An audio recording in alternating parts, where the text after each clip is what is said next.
How's it going? Today I'm talking about, can I break up a 16-mile long run if I'm training for runDisney Marathon or Dopey? I get this question all the time. I get it from Stronger, Faster, Finisher clients. I get it from runners in my DMs. I see it in Facebook questions all the time, and I saw it again recently, so I thought it would be a perfect opportunity to talk about this. Can you break up a long run?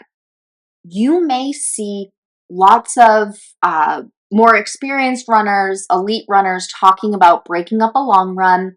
You may even see that other coaches say you should always break up a long run so that you're never running more than 3 hours on your feet.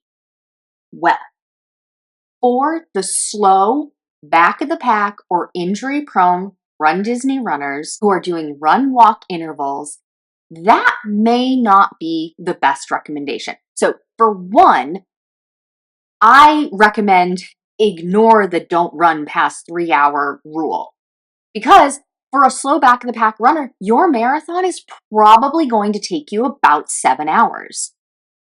How are you going to realistically finish the marathon if you have never run more than 3 hours at a time? It doesn't make sense. You can't go from capping at 3 hours to being able to run literally more than double that.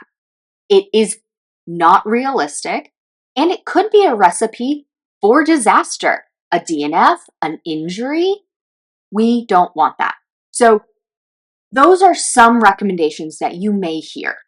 When it comes to breaking up the long run, as with most everything, it depends. Please don't get upset with me that I'm saying it depends, because it does. It does depend.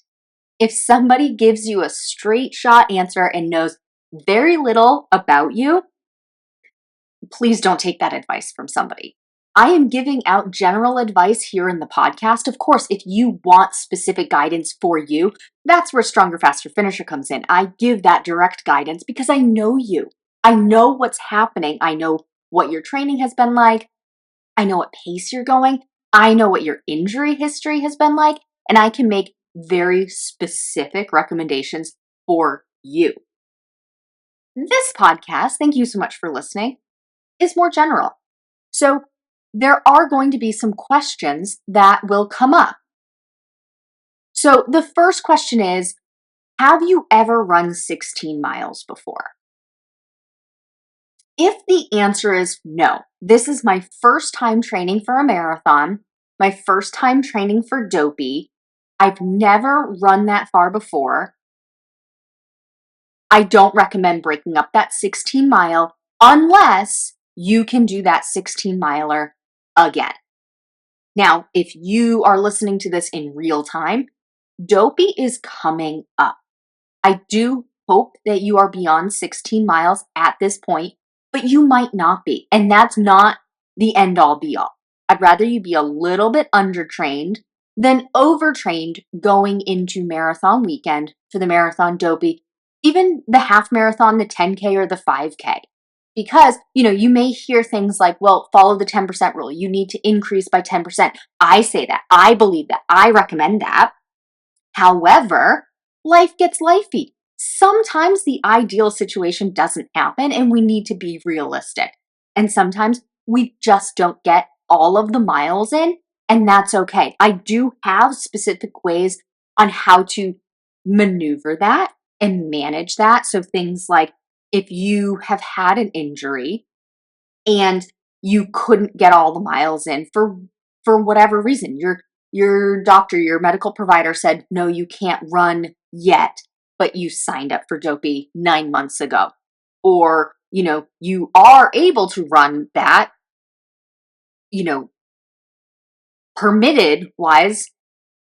permission wise, but you physically haven't been able to. There are things that I do with paced walking and with cross-training activities and with manipulating the schedule to make it so that you still get the time on your feet. We do that in Stronger, Faster, Finisher all the time.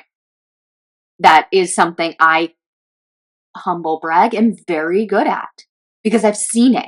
I've seen it in the clinic as a physical therapist. I've seen it with my runners in runDisney. Anyway, I'm going off on a tangent. Let's say you haven't been able to get to 16 miles yet, and you are a first-time 16 miler. You've never run the marathon before. You've never run this distance before. Should you be breaking up your 16 miler? Maybe. You may be able to do it to get the miles in, but I would recommend being able to do that 16 miler in a straight shot for a couple of reasons. So, first off, this is not an end-all be-all. Like, this is not always going to be the answer. Remember, this is general. But things to think about, like, have you done this 16 miler before?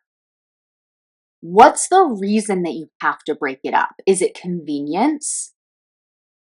Is it injury? You know, I can't run more than 8 miles without it hurting. So I want to break it up into 2 8-mile runs.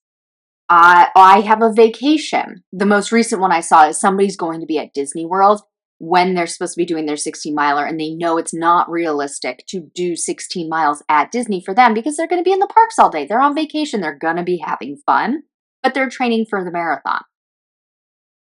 So have you done the 16 miler before? If this is not your first marathon, I have a different response. Let's say you've never done this before, because that is so common with my runners.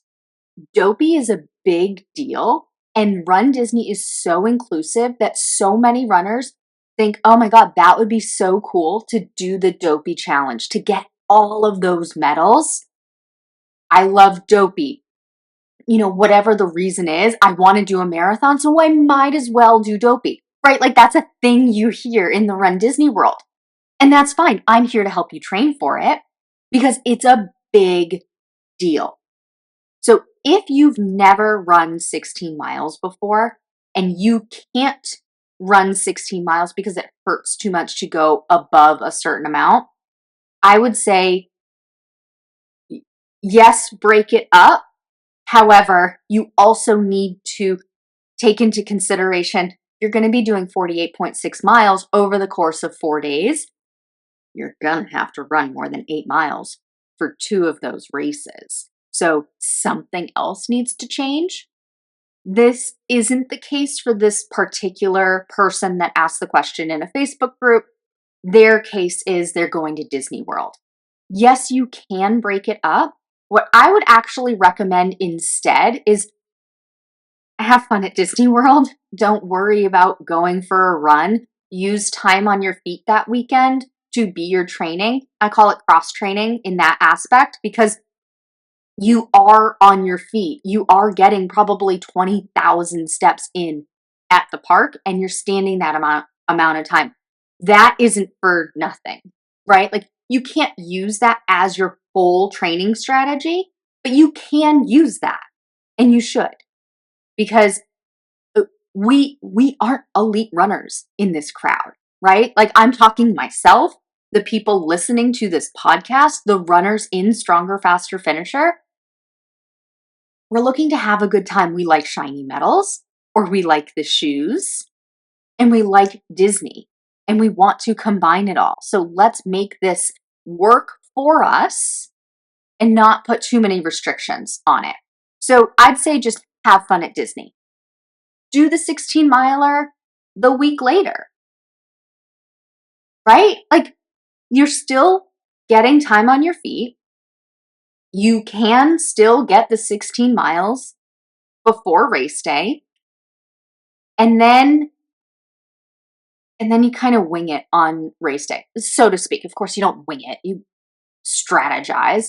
But, going back to the 10% rule, the 10% rule comes into play when you're doing it week after week after week after week. You hear people say, you hear physical therapists say, maybe doctors say, some running coaches say, follow the 10% rule, meaning you increase your mileage no more than 10% each week so that you don't get hurt. That case works when it's week after week after week. You can do it one time and not get an overuse injury, because Another name for an overuse injury is a repetitive injury. You aren't repeating it. You're doing it once. It happened once. The chances are low that you will get hurt. Now, of course, they're never zero, but they're low. And so when I'm working with my clients, we weigh the pros and cons. Is it more beneficial to break up that 16 miler into 2 8-mile runs, as an example, or a 10 and a 6, to actually just to get the time on your feet when you're already getting the time on your feet at Disney World and you're having more fun, right? Like, that's where my mind goes. It's one weekend. Now, I don't know what the earlier round of training was for this person, but we're in the now. Like, we can't change the past. Woulda, coulda, shoulda. Do they wish that they could have started training earlier? Probably, but we don't know why they are at the mileage they're at right now. And we just need to take the information as we have it now. Of course, I'm going to take some of the background information to give my answer respectively, like to give that answer, but it's not, we can't change the past. So we aren't going to dwell on it. I'm not going to shame them for not being able to train. It's just, what can we realistically do now? And what's going to make it so that we can have some fun, right? Like, I personally would rather just enjoy Disney World as opposed to trying to fit in 8, 10, 6, whatever miles that I need to. Use the time on your feet. Now, can you break up the long run if your schedule just is absolutely nuts? Sure. If you're looking at your schedule and you're like, oh my gosh, I have plans at 11 o'clock in the morning on this Saturday, and normally I'd be running until 10:30 for this 16-mile run because I'd start at 2 in the morning or whatever it is. Math is not mathing right now, but you know what I mean, right? Like, you have something at 11, but you're going to be done at 10:30. That doesn't give you enough time to stretch, recover, shower, get to the thing, whatever. And you're like, well, I want to do my run, but I can't do it all. Well, yes, you can break that run up. I would actually recommend breaking it up so you do some of it the night before and some of it that morning. Make it so it's within a 24-hour period. I don't recommend doing that all the time when training for these long races, because you do need that mental aspect of running those long miles, right? Like, it's a big deal to have to be a slow runner running 10, 12, 15, 17, 18, 19, 20 plus miles by yourself, in your own head, listening to audiobooks, listening to the new Taylor Swift album, watching the Eras tour, all of these things, but by yourself. If you're doing a 15-minute per mile pace, that's 4 miles an hour. For 16 miles, that's 4 hours. You need to be able to sustain yourself and keep going for 4 hours, and then 5 hours, and then 6 hours, and then 7 hours. You do need to practice it. So you can't always break up these long runs because you can't fit 4, 5, 6, 7 hours of training in every weekend.